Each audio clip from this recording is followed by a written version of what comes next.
This is VSiN, the sports betting network.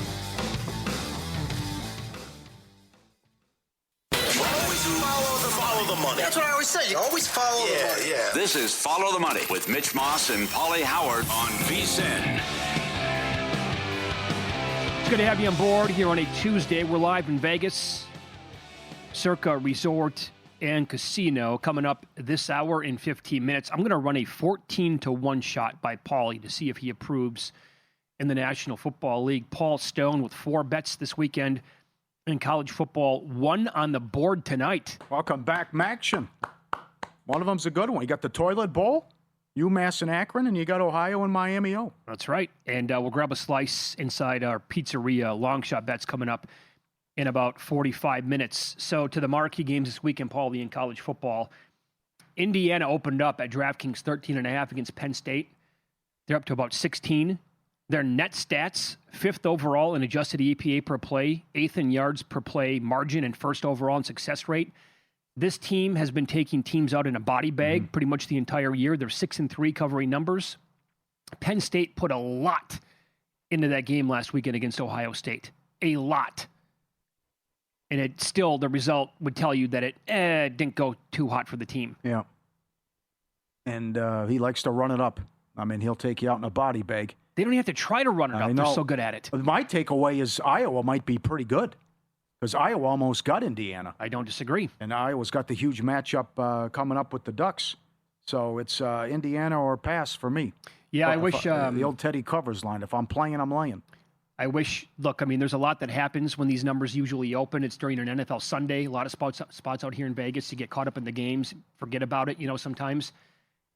I'd like to have 13.5 in pocket right now. But I can't take Penn State. Indiana's just too good. They are. I can't wait to see them play. By the way, the Big Ten title game, from what I'm gathering, is already sold out. It's going to be a home game for the Hoosiers.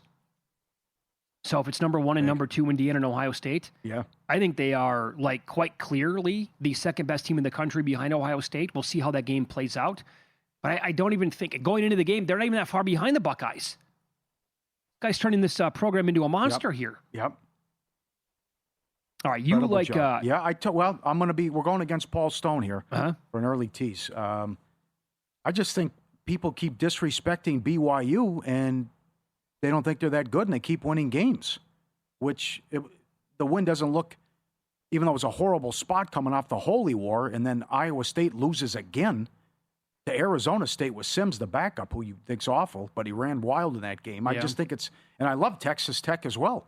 I just think this is too many points. And maybe the pressure gets to them too. Because they were awesome last week after they fell behind 7-0. And Tech knows if they win this game, but unless there's a huge upset, they're going to go to the Big 12 title game. So a lot of talent, a lot of money well spent. But I just think BYU is underrated and can hang in this one. I'll be interested to see where they're at tonight with the first rankings. Maybe they're 7, maybe they're 8, but it's a good resume. They've had some big wins, and that's a lot of points for the Red Raiders to be laying. Yeah, if you look at the overall numbers, EPA per play, yards per play margin, Texas Tech they're just a better football team, and some of the numbers are pretty clear. I'm with you, by the way. I've not bet it yet. I have a reason for that, but I was looking at BYU at this number saying plus 10, my God. That's a huge number. I want to bet them. But then I was reminded quickly that, hold on a second here. Every time I try to bet against Texas Tech or Utah, I get my face kicked in. Yeah. So I think I'm kind of just out on this personally. Okay. But if I didn't have that history of betting against Texas Tech and Utah and losing every game, I'd probably be on BYU this weekend. Some big moves here, as you mentioned, circa the world openers. San Diego State, they keep winning. They might win the Mountain West. Big number that was out there, from 4 up to 7. The Oregon-Iowa total, 44.5 down to 40.5. Southern Miss, Arkansas State under, 62.5 to 56.5. Texas State over, 58.5 up to 64. And UNLV Colorado State, 57.5 up to 62.5 for some big moves with the openers. I mean, the way that UNLV plays these football games, that could be in the 50s at halftime again. Yeah. The way that they're trending. Georgia is laying about 8.5 at Mississippi State. I will point this out when Miss State plays at home, their results this year. They had that wild 24-20 win over Arizona State. They lost 41-34 to Tennessee in overtime. They absolutely should have won that game. and they lost 45-38 to Texas in overtime, and they blew that game countless times. So when they're playing at home, they're absolutely feisty, and they were catching similar numbers in those games that they are. Now Georgia's beefed up here a little bit more, but Georgia going to go here, tough spot to play on the road. Yeah, how do they keep surviving this? I know. It's just they should have lost to Tennessee. Yeah. You had the Auburn game. They could have lost to Florida. How do they keep pulling? They should have lost to Ole Miss. They were down 9 in the fourth quarter. I don't know how good they are. They could have several losses, but I give them credit that they find ways to win. But you have to be disappointed with their defense, as you can score on this team. Right. And I think Miss State could keep it close. And they also blew that Texas game when Miss State did. But the total's interesting here. I think the game goes over. Okay. I don't think I see stops in that one. I've actually bet Mississippi State all 3 of those games at home. I kind of want to bet them again here, but maybe it's also one of those things where Mississippi State can't possibly be on that level of the top tier teams in the SEC, like week after week after week, and eventually their luck kind of runs out. A&M's laying 7 at Missouri. How good is the? Well, I'll say both ways here. The A&M win at Notre Dame for that team, but also like the loss for the Fighting Irish. The way that this thing now is looking at this point. Well, they're going to be at tonight. It's interesting. I know they're going to run the table, but then what do you do with 10-2 Miami and 10-2 Notre Dame? If it comes down to that, that's tricky. Even though it was a close loss on the road, right? But the A&M offense has been great. Quarterback's been awesome. But again, this is the game Missouri doesn't win, and it happened earlier with Alabama. They were close. Yeah. And I got that touchdown late to put it on 3. Couldn't get the stop. But this is a game they don't win. Texas A&M has awesome numbers overall, and their quarterback, Reed, could eventually, he's obviously right there with a bunch of other guys, and it's been a wild year for the Heisman Trophy, but what a path that he has now to pull that off. I was told by LSU guys, lay it, whatever it is with Alabama. That's 10. Yeah, I can't believe it's that low. So all the stuff about Brian Kelly was a bad guy and we couldn't stand him and all that. Okay, I don't think there's going to be a coaching bump. Here's another example of a team that was overrated big time again with these silly polls: LSU, Clemson, Penn State, and Texas. Now the comeback is this is where DeBoer doesn't do a good job with the big number. But I just think off the bye and how they're knocking out all these good teams on their resume with that gauntlet that Alabama faced. I just don't think the disappointment that the LSU offense has been, and I don't think Alabama will have any problems. Can I have you expand on that opinion there of not getting a new coach bump? Is that you talking, or is that people from LSU talking? Yeah. I just think more of that's me, but also no, but there's also the disarray, and it's just not a good team. Yeah, no, I don't think they're very good. Yes, they. I mean, some of their wins now from beginning of the year. Okay, how are they aging? The win over Clemson, right? You couldn't move the nothing ball to me. They could not. Yeah, everyone else has moved the ball on them. Yep. And here's the game I was talking about where it looks to be a very live dog in Navy playing at Notre Dame. Now the Fighting Irish are laying an absolutely massive number here. It's like around 26. When you break down the numbers, Navy is 20th in the country in adjusted EPA per play. They are 11th in yards per play margin and 18th in success rate. Notre Dame, 12th in adjusted EPA per play, 9th in yards per play margin, and 21st in success rate. So Navy's right there with them, maybe even a little bit better in some of the numbers. However, Jeff Sagarin's power ratings that he shares. Notre Dame is 6th. Navy is 83rd. And strength of schedule, Notre Dame has played the 13th most difficult SOS to date. Navy is number 146. I still think they've got a good team, though. I still think and Horvath's good and they can throw it. Now, Notre Dame has done a great job against the option and what they did last year. This was 51-14 last year. I was going to say, doesn't the total, like the over, appear to be the best play? Navy will score. I think Navy will score. I think so. The Notre Dame defense is improving, but I still think they'll be able to score, and that's too many points. Now, they moved the ball against North Texas. They had issues getting stops, but North Texas is a good team, too, and they have a stud. Sure. That kid's a stud quarterback for North Texas and a great story. But they shut down Army, and they shut down Navy last year. But I think Horvath will have some success through the air, and they can keep this one respectable, and it could be high scoring. Can we get, if they get If Navy gives us 17, let's say here, that means like Notre Dame needs to win 40-17 to get to 57 points. I think that's Yeah. give us 17. I'm going to like that bet, I think. Yeah. I think that's, yeah. The game should be in the 60s, I think, when you look at it. Yeah. Scoring games that Navy's played in, and the Irish will move it on them. I'm also going to hate myself for not grabbing a much better number on Notre Dame to win the national title like several weeks back. Because if they get in, that team I think is going to be scary. Because again, like who's good overall? A couple teams are. Ohio State, Indiana, but other than that, like I just Notre Dame could probably beat most of them. Yep. Get ready, Las Vegas. The Neon City Music Festival's here. Free, all-ages celebration of music, food, and art.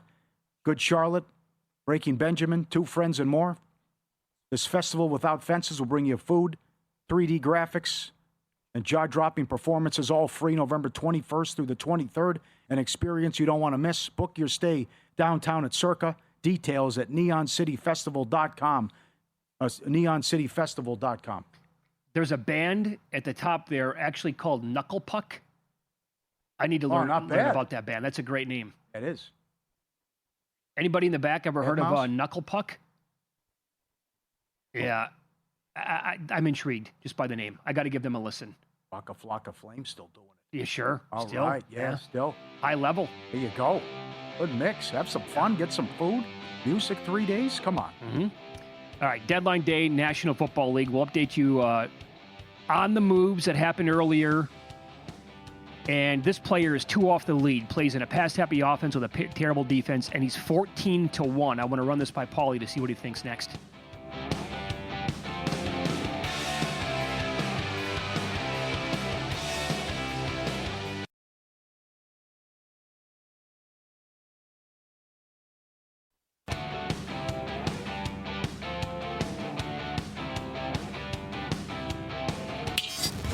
This is Follow the Money on VSiN.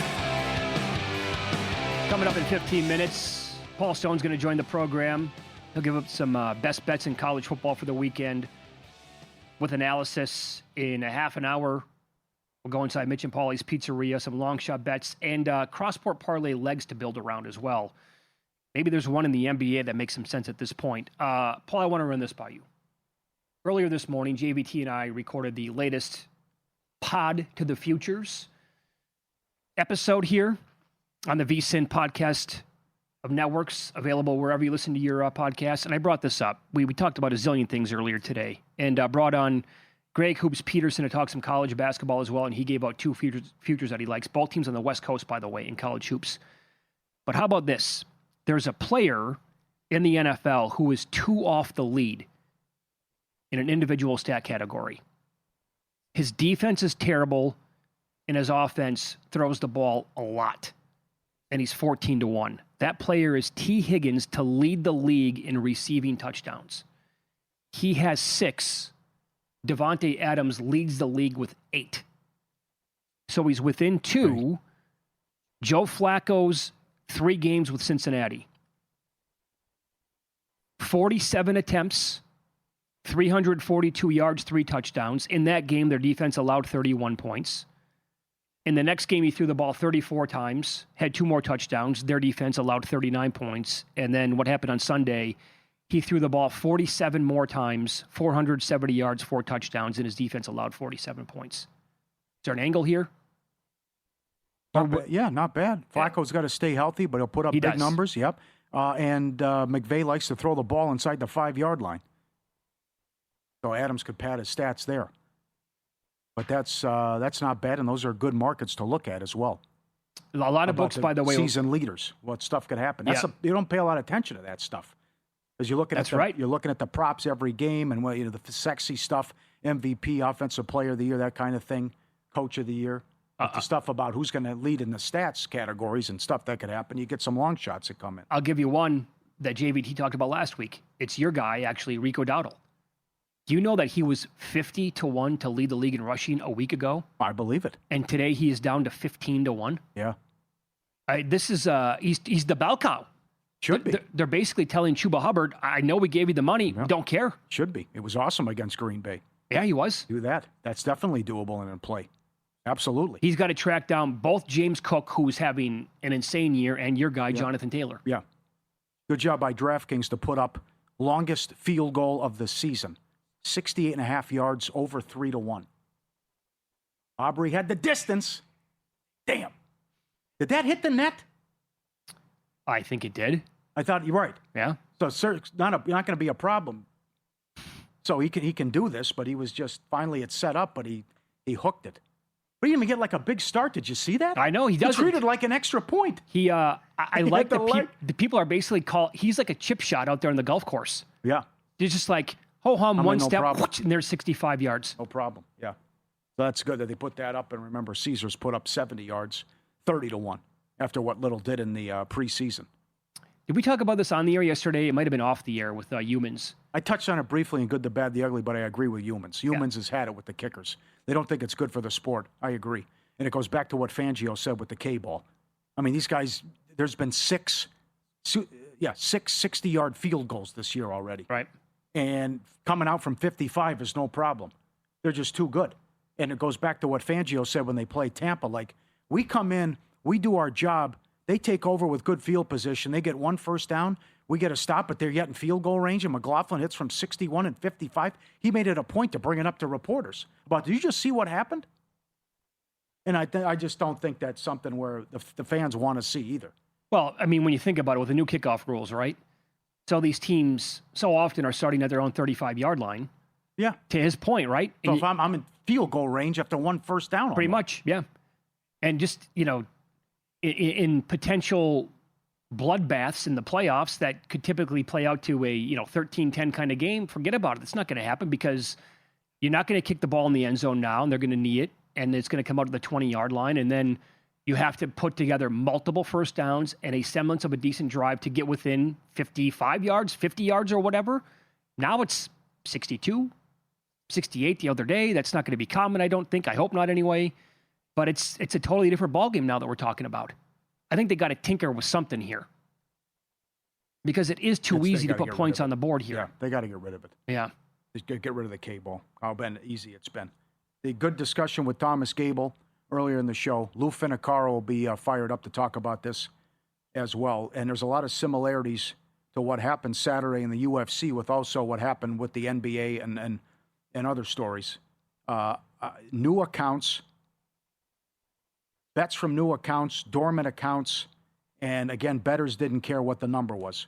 To drive the fight down from plus 850 to plus 450 to win in the first round, and then a 2-1 dog goes down to plus 120. And it didn't matter, and you saw no money coming in on Bulgarian. Caesars and Will Hill refunded bets on Bulgarian, who was cut yesterday, but it just didn't matter. And as one pro bettor told his runners and people, keep betting it. I don't care what the number is. Get down as much as you can. Yeah. This was John Murray, our old friend who works at the Westgate, on his advice to sports books and Mitch's point about when the Rozier and the Chauncey Billups stuff came in about the victims here with a sports book. This is John Murray talking to those other operators.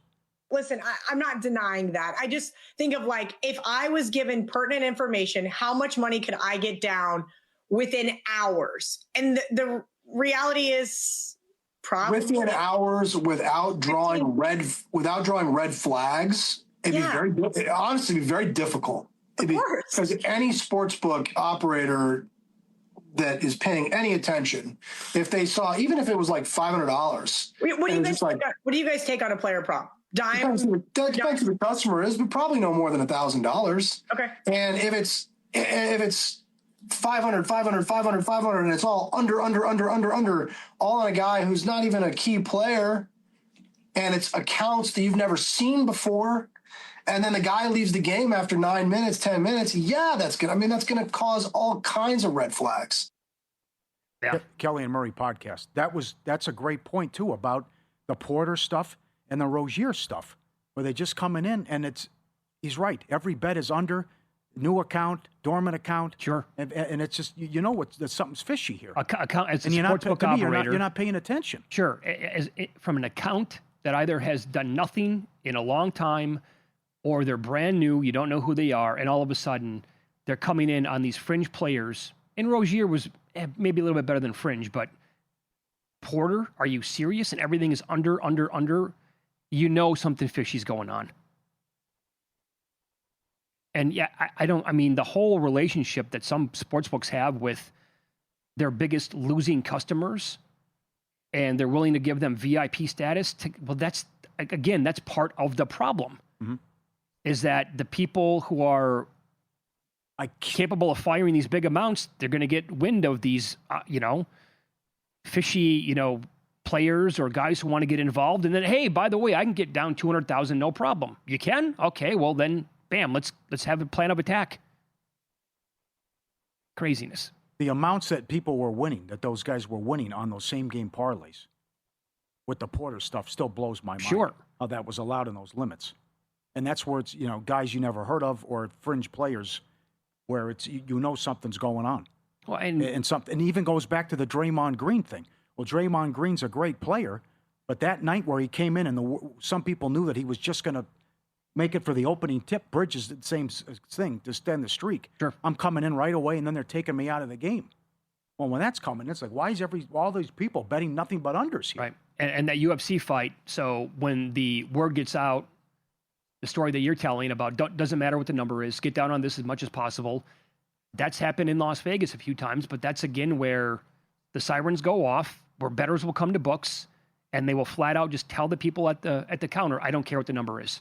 They're like, well, you can go across the street and get a better number, right? It doesn't matter. Don't care. Yep, that's like Arizona State scandal, and that's the Toledo scandal. Toledo football, yeah. Robert Walker, who was at MGM, told us about. Yep. Yes. I mean, they showed up. The Arizona State thing happened in the 90s, and they showed up with a duffel bag to the Mirage with like 6 figures. Didn't care what the number was. Come on, you're Vegas, right? I can get down to whatever I want? No, you can't. I talked to a guy who works at a sports book, and he sees all the bets that come in.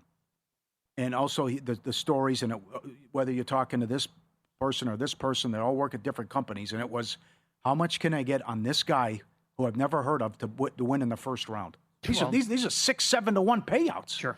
How much can I get on this? Jamming the kiosk, 500 a crack. Can I get this for 20,000? Can I get this for 10,000? I mean, that's just incredible. It's kind of like at the book outside of Cincinnati's ballpark, the Reds, where they play, where the guy had inside information with the Alabama baseball team, holding up his phone to the people behind the counter, like, I got inside information. I want 100,000 on this game. How dumb could a person be? Longtime college football bettor and handicapper Paul Stone in the program coming up next. He likes 4 games in college football this week that he'll tell you about coming up on Follow the Money. It's VSiN, the Sports Betting Network.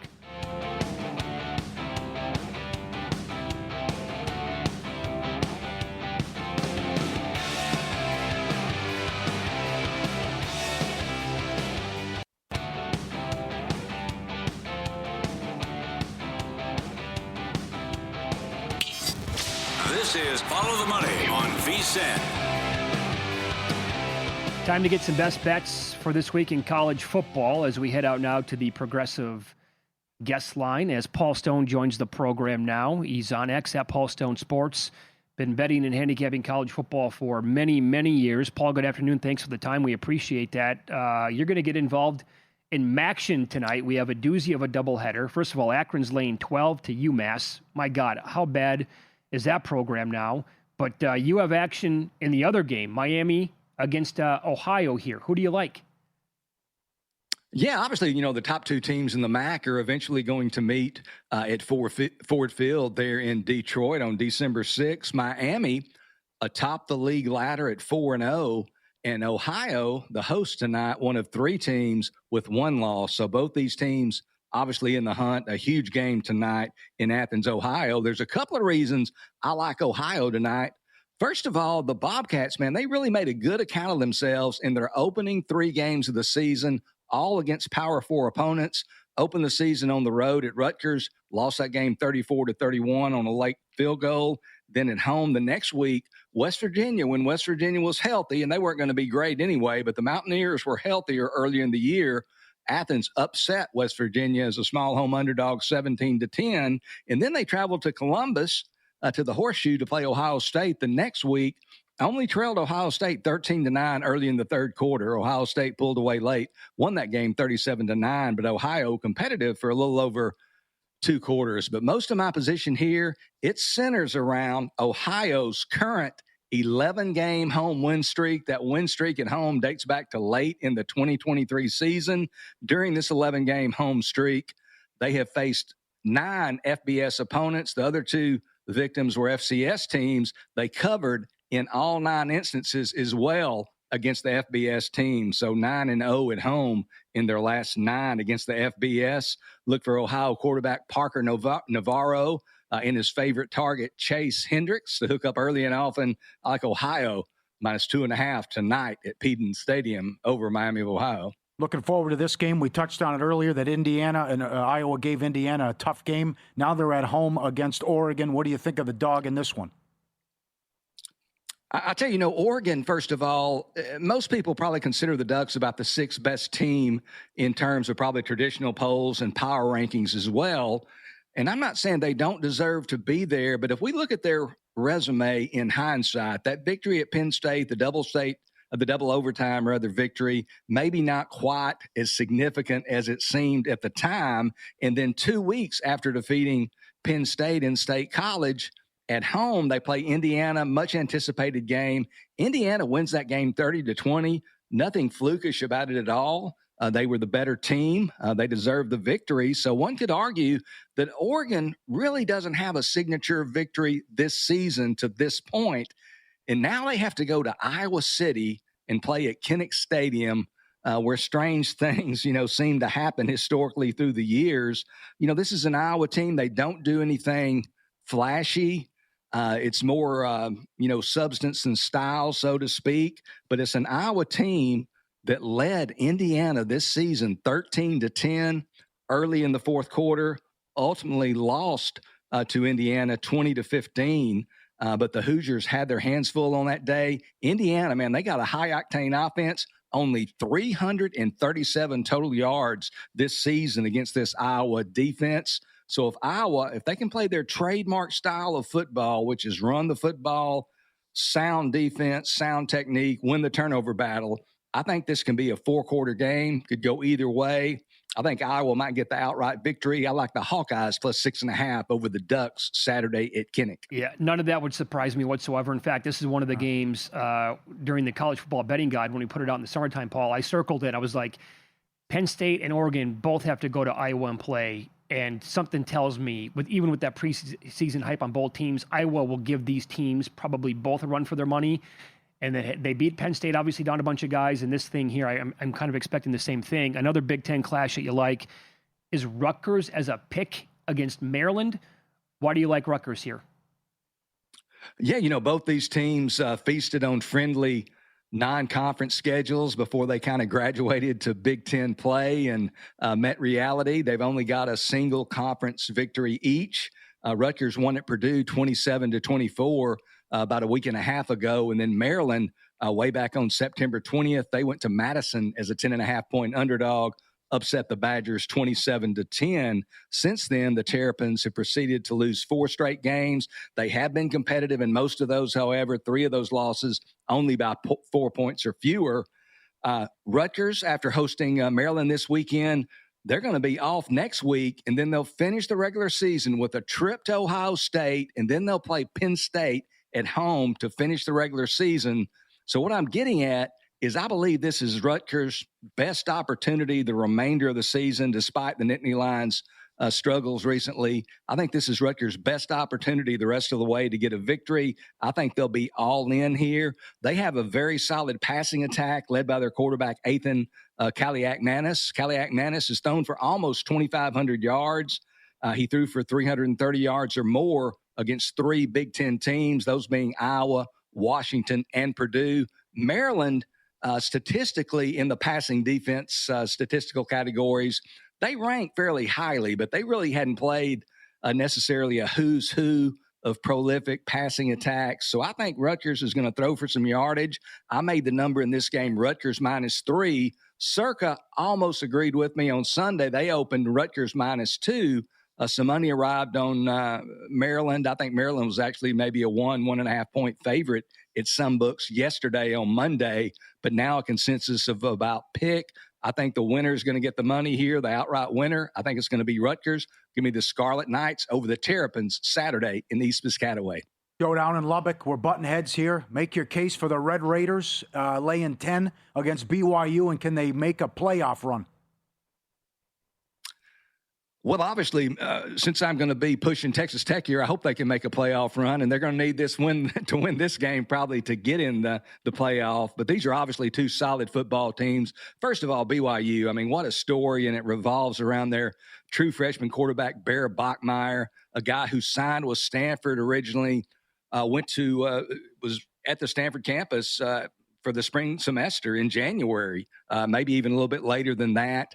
Jake Retzloff, who was scheduled to be BYU's quarterback, he eventually withdraws from school rather than faces suspension for allegedly violating the school's honor code. So Bear Bachmeier, seeing an opening, a true freshman, he comes to BYU, and what a story it's been. Wears number 47.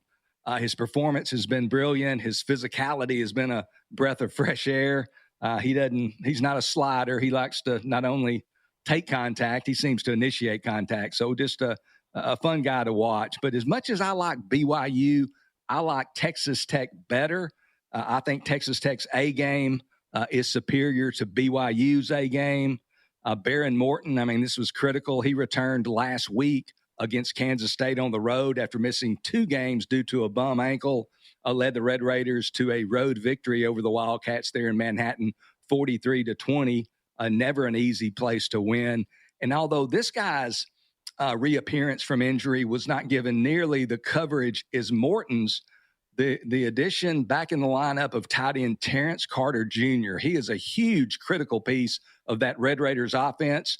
Listed as a tight end at 6'2", 248. He's one of those hybrid type guys who can split out wide, really causes matchup problems for the opposing defense. I expect to have him to have a big game against BYU on Saturday. And looking back, I mean, at BYU's performance on the road this year, with all due respect to their undefeated record and how well they've played, they've kind of done it with smoke and mirrors. Their best road game of the season, certainly their past road game, when they defeated Iowa State 41-27. It is an Iowa State team, though, that is down and without both of its starting cornerbacks at the start of the year. But in their previous 2 Big 12 games on the road, they survived in Boulder at Colorado. Right. They beat Colorado 24-21. They could have lost that game. Colorado's really slipped a lot in recent weeks, but barely won in Boulder. And then the same thing in Tucson at Arizona. You know, they were down 10 late in that game in Tucson, ended up beating Arizona 33-27 in double overtime. On Saturday, ESPN Game Day, going to be on hand for the first time since 2008, when Texas Tech had that pass from Graham Harrell to Michael Crabtree to beat Texas 39-33. Classic game that night. ESPN Game Day back in Lubbock. I think Patrick Mahomes is even going to be in the house. They're not supposed to throw the tortillas, but I bet you they're going to be going to be a raucous environment. I think Texas Tech's going to take care of business. Their A game, I mean, against Utah, we saw their A game in September. They took the Utes apart 34-10, dominated on both sides of the line of scrimmage. Kyle Whittingham, he looked like he was in a daze after that game. He didn't know what hit him. When Texas Tech plays that well, they can beat anybody in the country. I think all hands going to be on deck Saturday in Lubbock. I like the Red Raiders by 2 touchdowns over BYU. Thanks, buddy. Good luck this weekend, okay? Hey, same to you guys. Appreciate it. There you go. Paul Stone on the Progressive Guest line. Up next, Mitch and Pauly's Pizzeria will try to build some cross-sport parlays that would eventually result in a massive payday.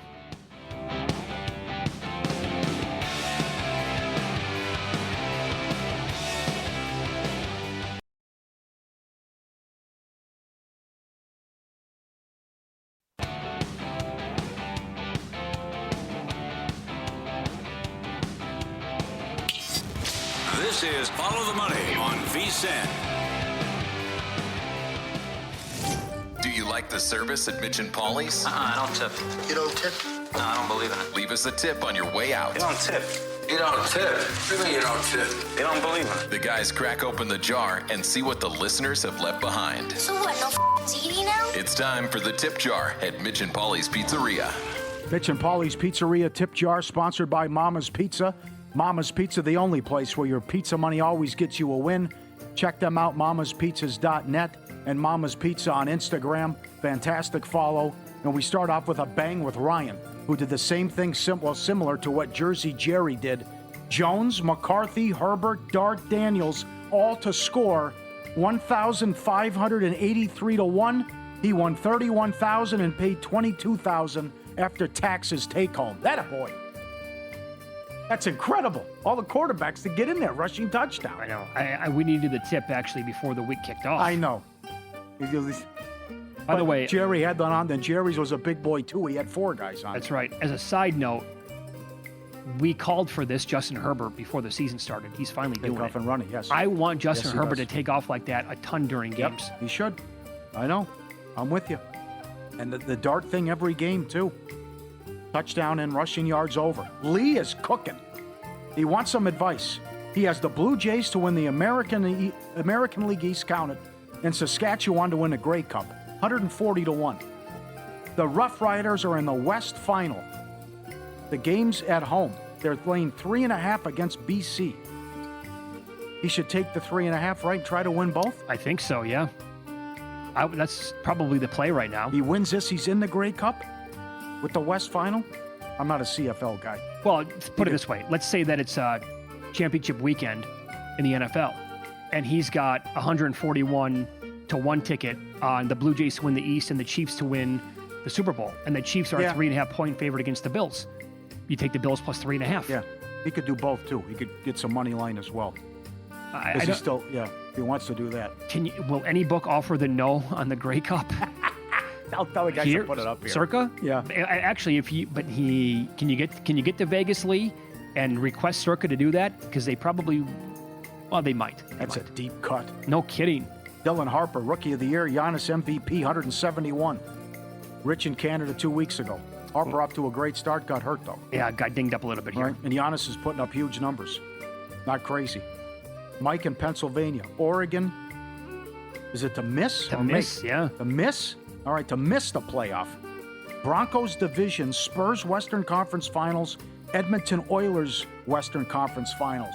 250 to 1. Not bad. Hold on. We need to get the Oregon schedule to find out if they have how many more losable games are actually coming up. USC at home, at Iowa. I think this week is a losable game. Yeah. They'll kill Minnesota at home, USC at home, at Washington.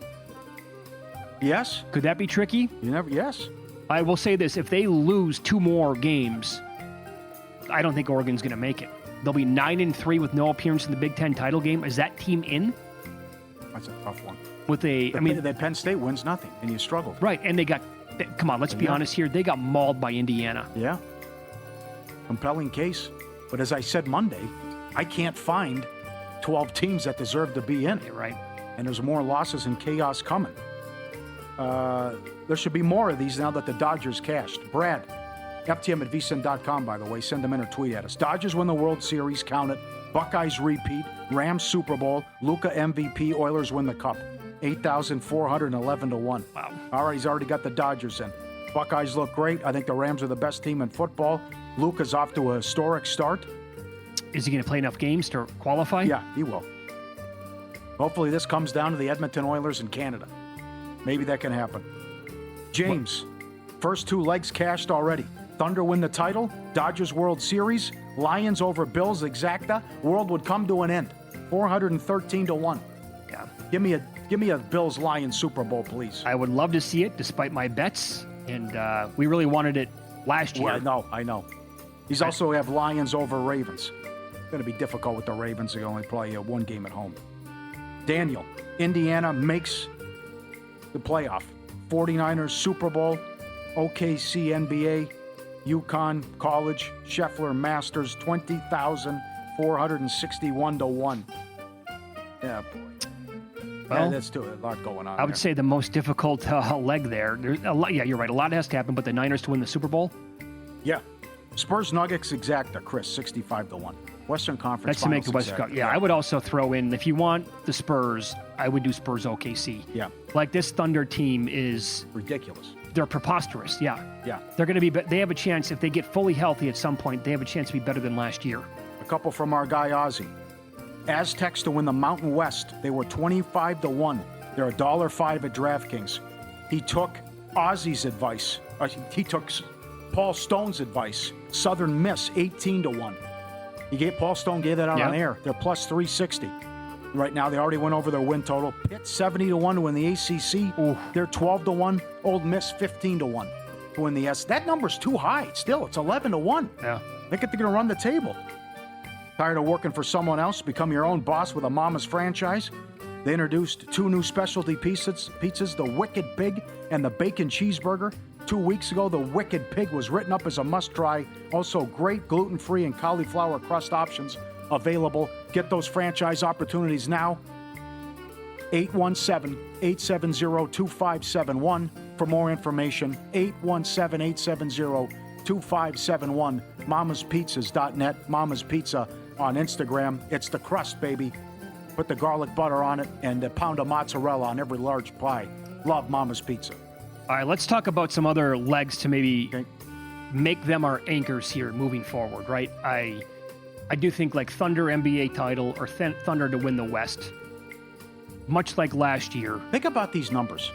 29th in three-point percentage, and your second or third best player, I mean, the guy who scored 40 points in an NBA Finals game. That's right. Has been hurt, and Chet's been banged up. Yeah, and like other guys are questionable or missing like these games, and they're, I mean, the roster construction and how they put this together with all those trades and the drafting as well is just magnificent. So they are clearly the best team in the league. So I think that has to be one. Look, I know that this one is way off now into the distance. We're talking about a full year pretty much.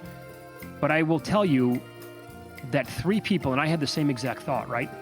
3 people in the last couple of weeks have reached out and said, I cannot wait to bet the Yankees to win the American League next year. Cole's already been throwing. Okay. So he's going to come back. You're going to have Cole, Fried, Schlittler, Rodon, and Warren as the rotation in the American League. By the way, Circa did open up like 12-1 to win the World Series next year, which was by far and away the best number, I think, anywhere. So putting them on a ticket, again, a year out, I get it, but to win the American League, who do you want to win the AFC? I know. I still think Chiefs. I know. I really do. You got to look at have a couple games on the road. It might not even win the division. I want to see them though have to do it the hard way, which would if they can't even win the division, how tough that would be. And that game against Denver in a couple of weeks is huge. Well, can we agree on this? Right. The number of teams that can win the AFC is smaller than the number of teams that can win the NFC. Yes. Right. You would think Chiefs, Bills. Can't get there with the Patriots. No, Colts? Not to win the AFC. Not Colts? No Colts? I mean, come playoff time, it's still going to be Danny Dimes against any of these teams that we're talking about here. They lost by 7 points and had 6 turnovers. I mean, and the other one I want to throw out there is Matthew Stafford to win the MVP. This is getting real. Well, he should. The numbers need to be out there, and for everyone to these numbers are ridiculous. What he's done. However, I don't know if I want to include this ticket. By the way, paid 90-1. I did put a little bit on that, those 3 legs, but I don't want to get. The problem is, Pauly, that's actually not played out on the field. Like the Yankees winning the American League, that'll play out. Oklahoma City winning the West, like that's going to actually be played on the court. Any award that you are going to include in these cross-sport parlays comes down to voters and who they're thinking. And that's why I personally am a little reluctant to go hog wild with that kind of stuff. I sent you this. OKC wins the West. Colorado Avalanche division winners. Cavs, Knicks division winners, and then you could put in JT or JSN, Offensive Player of the Year. You could go with all those. No McCaffrey? He's awesome. I think JT's the numbers are going to be too good when it's all said and done with the touchdowns, and JSN might set the record for receiving yards. Yeah. By the way, to back up for 30 seconds here, do you think the Colts or the Patriots are worth a leg to win the AFC? Not worth a leg, but I think they can make it to the AFC Championship. Do some damage? Yes. Up next, Lou Finicaro on the program. He bets the UFC year-round, has been doing it for many, many years. He has very strong opinions on what happened over the weekend with a fight that was allegedly fixed. You can hear his thoughts next here on Follow the Money. It's VSiN, the Sports Betting Network.